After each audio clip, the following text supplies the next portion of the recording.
मुख्यमंत्री देवेंद्र फडणवीस यांनी काही दिवसांपूर्वी एक घोषणा केली होती। त्या घोषणेनुसार पिंपरी चिंचवड महानगरपालिकेची निवडणूक भाजप स्वबळावर लढणार होतं।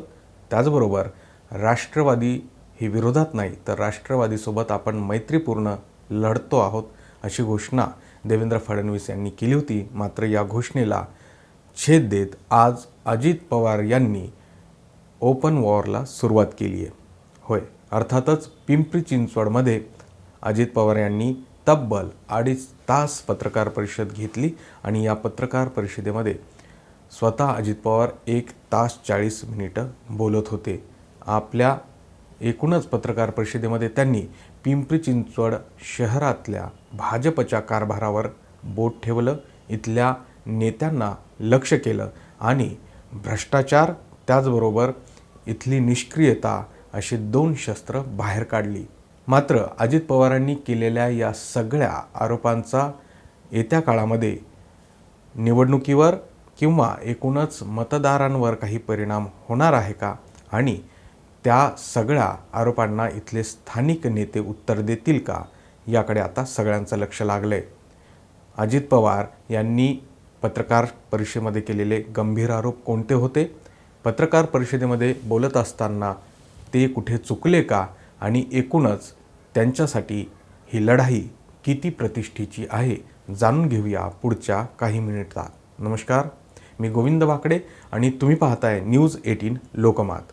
पिंपरी चिंचवड कधी काळी अजित पवारांचा बालेकिल्ला अशी या शहराची ओळख होती। 1992 ते 2017 म्हणजे जवळपास 2 दशकाहून अधिक काळ अजित पवारांची पिंपरी चिंचवड महानगरपालिकेवर आणि इथल्या पंचक्रोशीमध्ये एक हाती सत्ता होती। मात्र या सत्तेला सुरुंग लावत 2017 भाजपने राष्ट्रवादी पुरती फोडली आणि जे अजित पवारांचे शिलेदार होते ते आपल्याकडं वळवले। त्याचबरोबर एक मूर्ती घोटाळा जो सगळ्यात मोठा घोटाळा मानला जातो तो घोटाळा बाहेर काढला आणि त्यावेळेस एकूणच राष्ट्रवादीच्या कारभारावर प्रश्नचिन्ह निर्माण करत निवडणूक लढली आणि एक हाती सत्ता मिळवली। आता या घटनेला जवळपास 9 वर्ष होत आहेत। मागच्या 9 वर्षात पिंपरी चिंचवड शहरावर पहिले 5 वर्ष भाजपची एक हाती सत्ता आणि त्यानंतर 3 वर्ष जवळपास प्रशासकीय जो काळ होता त्यावर देखील भाजपचंच प्राबल्य होतं। असा एकूण 9 वर्षाचा कार्यकाळ भाजपच्या अधिपत्याखाली इथे या पिंपरी चिंचवड शहरातल्या नागरिकांनी बघितला। मग या 9 वर्षात काय झालं याचा पाढा अजित पवारांनी वाचला आणि त्यामध्ये सगळ्यात महत्त्वाचा मुद्दा होता की भाजपच्या काळामध्ये झालेला भ्रष्टाचार। अजित पवारांनी भ्रष्टाचार हा केंद्रस्थानी ठेवून अनेक प्रकल्प आणि त्या संदर्भातले पुरावे पत्रकार परिषदेमध्ये समोर आणले आणि त्याचबरोबर हा भ्रष्टाचार कोणी केला हे सांगत असताना त्यांनी भोसरी त्याचबरोबर चिंचवड या 2 मतदारसंघामध्ये भाजपचं प्रतिनिधित्व करणाऱ्या लोकप्रतिनिधीकडे आपला अंगुली निर्देश केला।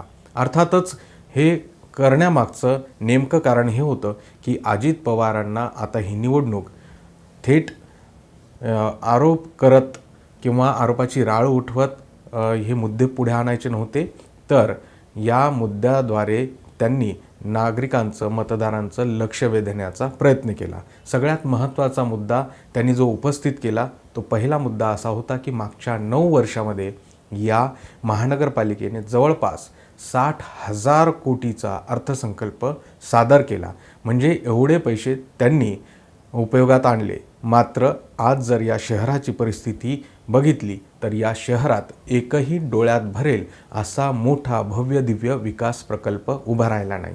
मग या शहरात दिसतंय काय तर मेट्रो आणि इतर ज्या काही शाळा असतील, दवाखाने असतील किंवा कचरा संकलनाचे जे वेगवेगळे इथे जे प्रकल्प आहेत ते आत्ता बघायला मिळतात। म्हणजे कचऱ्यापासून वीज निर्मिती असेल, सांडपाण्यावर प्रक्रिया करणाऱ्या वेगवेगळे STP प्लांट असतील, हे सगळं आत्ता दिसतंय। मात्र 60,000 कोटी रुपये खर्च झाले आणि या शहरामध्ये एक मोठा प्रकल्प जो आंतरराष्ट्रीय प्रकल्प म्हणता येईल असा एकही प्रकल्प अद्याप नाही. नेमकं हेच अजित पवारांनी समोर आणण्याचा प्रयत्न केला आणि या सगळा अर्थसंकल्प सादर केल्यानंतर आज या शहराची अशी स्थिती का? शहरातल्या नागरिकांना एक दिवस आड पाणी का मिळतं? शहरातले रस्ते छोटे का झाले? त्याचबरोबर जे प्रकल्प आहेत त्या प्रकल्पाच्या निविदा ज्या आहेत ते जादा दरांनी का दिल्या गेल्या? त्यांनी या संदर्भात उदाहरण देताना पंतप्रधान आवास योजनेचं उदाहरण दिलं आणि त्यामध्ये त्यांनी एक प्रश्न उपस्थित केला की ही योजना राबवत असताना जी निविदा काढल्या गेली ती जादा दराने होती आणि त्यामुळे तिथे रिंग झाली आणि त्यातही भ्रष्टाचार झाला. अशाच पद्धतीचा आरोप त्यांनी दुसऱ्या एका प्रकल्पामध्ये केला आणि तो प्रकल्प होता खोदाई संदर्भातला, रस्ते खोदाई संदर्भातला.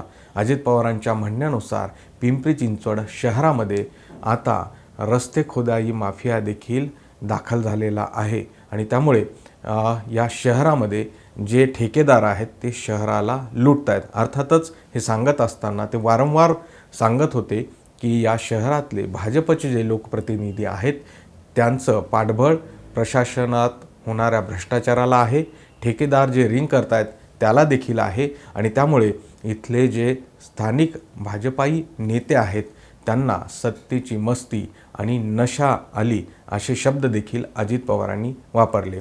हे सगळं करत असताना अजित पवार एकच हेतू त्यांचा डोळ्यासमोर दिसत होता आणि तो म्हणजे या सगळ्या भ्रष्ट कारभाराला उघड पाडणे. आता त्यांनी ज्या पद्धतीनं या सगळ्या युद्धाला सुरुवात केली त्यातनं एक गोष्ट स्पष्ट झालेली आहे की पिंपरी चिंचवडमध्ये राष्ट्रवादी आणि भाजपमध्ये होणारी जी लढत आहे ती काय मैत्रीपूर्ण नाही आहे, तर ते थेट आमनेसामनेची लढाई आहे. अर्थात त्यांना हा निरोप आपल्या घटक पक्षांना, इतर जे घटक पक्ष आहेत जे भाजप विरोध लढत आहेत त्यांना देखील द्यायचा होता आणि भाजपला देखील द्यायचा होता, म्हणून त्यांनी ही पत्रकार परिषद घेतली. मात्र याच पत्रकार परिषदेदरम्यान जेव्हा त्यांना पत्रकारांनी विचारलं की तुम्ही काही गुन्हेगारी चेहऱ्यांना देखील या निवडणुकीच्या रिंगणात आणले, त्यावेळेस अजित पवार यांनी आपल्यावर 70,000 कोटीचा घोटाळा केल्याचा आरोप आहे.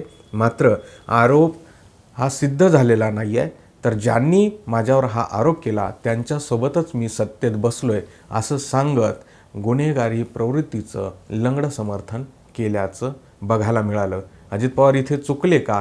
आणि एकंदरीतच त्यांचा जो रोख होता की जोपर्यंत गुन्हे सिद्ध होत नाहीत तोपर्यंत गुन्हेगार हा सर्वसामान्य माणूस असतो असं त्यांना म्हणायचं होतं का? असे अनेक चर्चा त्यावेळी रंगल्या होत्या.